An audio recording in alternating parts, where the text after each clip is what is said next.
What's up, guys? Mike, aka Fony, here for the BFF Report, and today we're going to talk about an FPS from SOE that was released earlier this month called Bullet Run. Let's take a look. Bullet Run definitely takes an interesting approach to FPS in that it has character slots and a basic character creator. Not a whole lot you can do here, gender and a couple different faces and whatnot. And you can earn experience by doing the matches. They don't call it experience, they call it heat and fans and all that stuff. And they have a cash shop where you could buy different, statted weapons and cosmetic items and all kinds of crazy stuff and boosters and everything.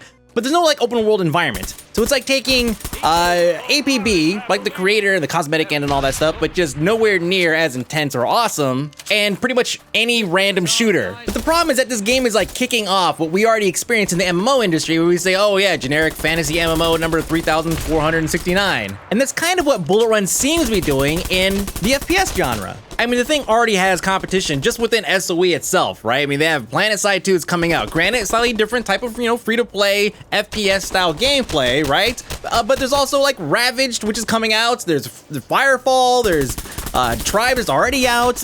Even Global Agenda, why don't we just throw them in the mix, right? How about APB? Sure, why not? Let's get them all in there. There's lots and lots of these cash shop-driven, free-to-play FPSs out there. So what makes this one stand out from the rest? Well, to start off, you are a star on a reality show, and there are cameras all over the map. You'll see them as you're running from building to building, whatnot, and you'll hear these voices that are being casted over like a PA system, and they're really, really, really annoying.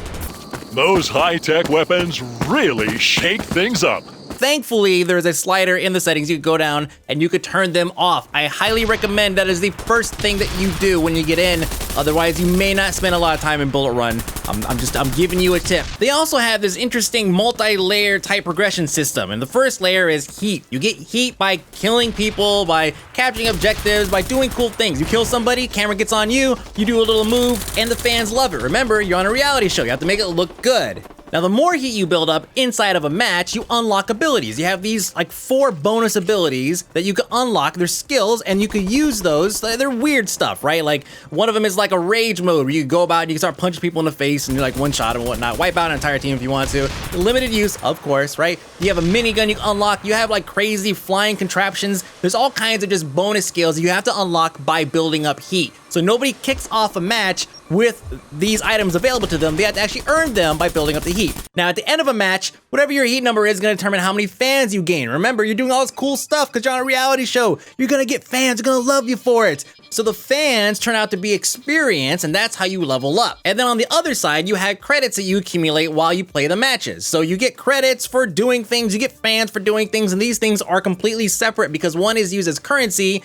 the other one is used to be able to unlock and use items that you could buy with said currency. Now, to bring the whole thing full circle, the credits that you earn by playing the matches and the fans that you use to unlock certain ranks and abilities, you could go back and take that currency and spend it on the cash out to unlock the skills that you unlock with heat within the match itself. Trust me, it's nowhere near as complicated as I made it sound, but it makes sense. Now let's talk about the environment and the graphics, the animations, and all that stuff. In every FPS, in almost every FPS I should say, when I get in, I typically turn everything down because I want to maximize frame rates and get rid of like bloom and stupid crap like that. This game doesn't have a whole lot of that BS, so I really have to mess with it too much. There's not a lot of clutter that you're gonna get rid of by turning down, various settings. And while that sounds like a really nice way of saying that the game doesn't have a whole lot of detail to it, all I'm really saying is that the game doesn't make it a point to crutch off of like cool foliage and grass and crap like that all over the place. Now, the character models and the animations and all that stuff, those can definitely leave. It's actually kind of shocking that a game based off reality TV where you're a star, your character actually is the most disgusting looking thing in the entire environment. The movement's stiff, the dance emotes are stiff, all that stuff, it feels very, it just feels old, it really is what it is. I mean, they really stand out from the environment themselves, which I guess, being a first-person shooter, you want your enemies to kind of stand out from the crowd, but still, there really is not a whole lot of excuse to have a character that you can customize their wear. Remember, you can go to the shop in the game, and you can buy various clothing and all that stuff. It kind of sucks that they just don't look good regardless of what you dress them in. Now, speaking of character models, and we're getting into the gameplay section now, one of the things that Bullet Run has that a lot of games don't have, which I think is great, at the same time it can kind of get annoying, is the character models, they're actual solid objects. So you actually have mass in the game as a character. So if you want to be a complete dickhead, you can sit here and block the door while your entire team's behind you, waiting for you to go through. You could try to barricade people into things. You could do all that stuff if you really want to. That's the negative side of it. Can't really think of any positives right now is why you'd want that, but yeah. The rest of the gameplay is actually totally fine. I actually have no problems with it. The game is actually fun to play, right? I mean, despite all the negative stuff, right? I can get around graphics and character models and dickheads blocking doors and everything. The game is actually still fun to play because it plays like every other FPS that's out there right now. The controls are tight, there's no stupid cover mechanics or any of that stuff. You do have a couple of weird like moves. You can actually drop down on a couple knees with dual pistols or like light people up and gain extra heat and fans and all that stuff. That stuff's available to you, but doesn't really impede the flow of gameplay. There is one unique feature that I wanted to point out though, that even though it does change the way that you play, it is actually kind of a nice addition. It kind of tests your skill a little bit. It's the way that you reload the weapon. You think that's usually hit R, just reloads, right? Not really. As you reload it, you have a little bar here that moves, right? A little line that's going across here. You have to stop it right inside that little green section. And if you nail that green section, then your weapon will reload fast. If not, your character's gonna sit there, kind of fumble around with this weapon a little bit, right? Apply sports or something, and try to unjam it so you can actually reload it. Now, while some people are gonna see this as a huge pain in the ass, after a while, it kind of grew on me because if I was reloading fast, it meant that I was able to kind of maintain focus in the middle of a firefight. So in the end, no complaints there. There is, however, a really nasty byproduct that you get from playing the game, and that is a repair bill. Your weapons that you've acquired and all that stuff, they actually start taking damage, and once their durability gets to 0, you have to pay to get them back up. Obviously, you could pay at any point in time, but once they reach 0, your weapon is now doing about 10% less damage than it would if it was fully repaired, which can make a pretty big difference out there on the field. Imagine going through an entire match where you're firing thousands of bullets, and you're doing 10% less damage than you could have been. It adds up. Now, just like any game with a cash shop, we should go ahead and jump in there and take a look at it because there have been moments in the past on the BFF Report that we've jumped into a cash shop and that's pretty much killed the entire game because of how heavy-handed it was. In this case, it seems relatively fair. You do have 2 ways of purchasing pretty much almost everything. I know there's a couple items you can only get by purchasing the premium feature, which we'll talk about in a second, but almost everything else can be purchased using either credits you earn from playing the game or from currency you buy from SOE. Now, as you can see, there's a lot of stuff in the cash shop. As a matter of fact, I'm willing to bet pretty much everything that is in the game is in the cash shop. Cosmetic stuff, the weapons, even the taunts that you do can be purchased. And then of course you have boosters. You can have boosters to fans, boosters to credits. You can have boosters that support not only yourself, but anybody that's in the match with you. So now you're a hero, right?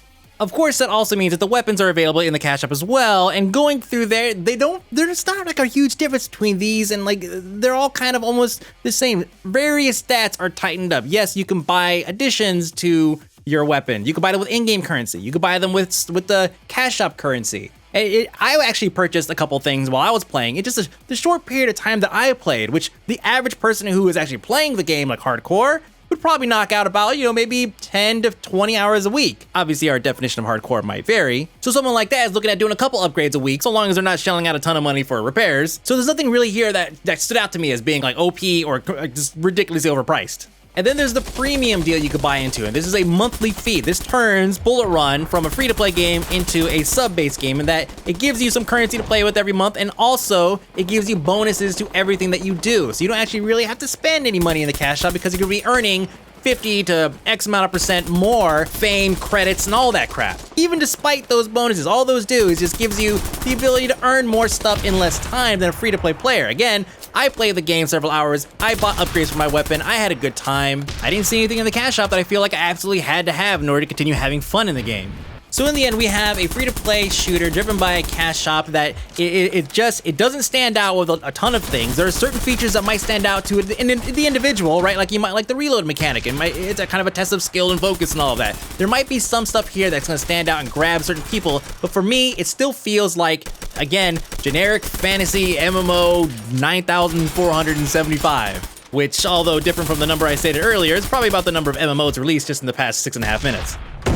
All right, so that wraps things up, and of course, you can leave me any kind of comments or feedback you have in the comments below, and next week, I'm gonna be taking a look at some of these. Got some words to talk to you guys about regarding these crazy yellow lens thingy things. So, check that out next week. I'm going on vacation. I will see you guys later.